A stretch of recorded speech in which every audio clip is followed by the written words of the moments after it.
Bonjour, je suis le chef Thibaut Servat et bienvenue dans ma cuisine.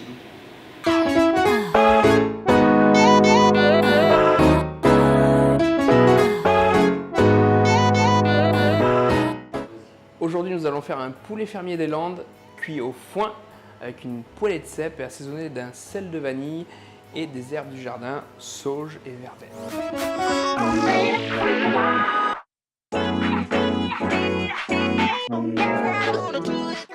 Alors la première étape, on va pocher notre poulet dans une eau bouillante pendant 3 minutes. Vous voyez, ça va permettre à la peau de bien croustiller et caraméliser. Voilà, on peut éteindre le feu. On va sortir notre volaille. Donc là, la peau, vous voyez, elle colle. Elle a légèrement été saisie. Alors, on va continuer avec un beurre pommade avec la moutarde à l'ancienne. On va mettre du yuzu, qui est un jus de citron japonais.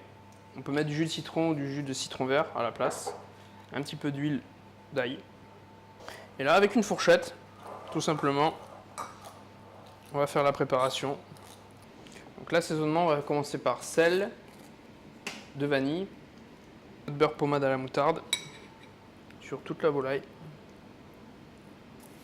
On va prendre de l'ail qu'on va mettre à l'intérieur de la volaille.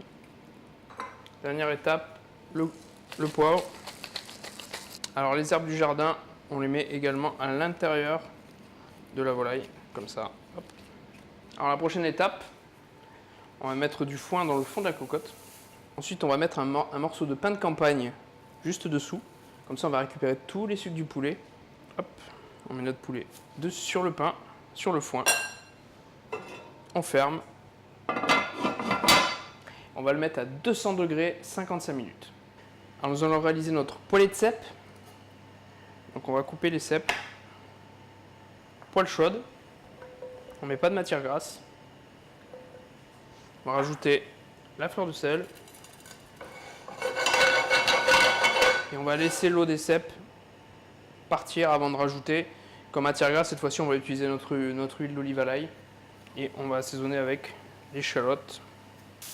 On va laisser cuire 3-4 minutes. Et après, nos cèpes sont prêts. Alors après une bonne heure de cuisson, on récupère par la cocotte. Ah, quel dommage que vous ne soyez pas là parce que ça sent magnifiquement bon. Là, on met le jus sur le pain. On a une cuisson parfaite, c'est-à-dire que c'est encore brillant. Donc ça ne sera pas sec. Alors, on récupère le pain qui a été tout imbibé du jus du poulet.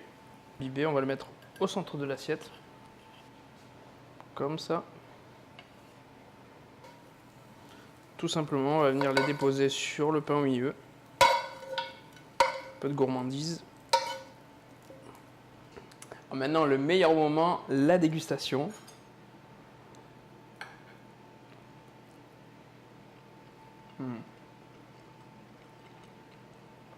On a une très belle tendreté, une jutosité magnifique. Petit goût de foin.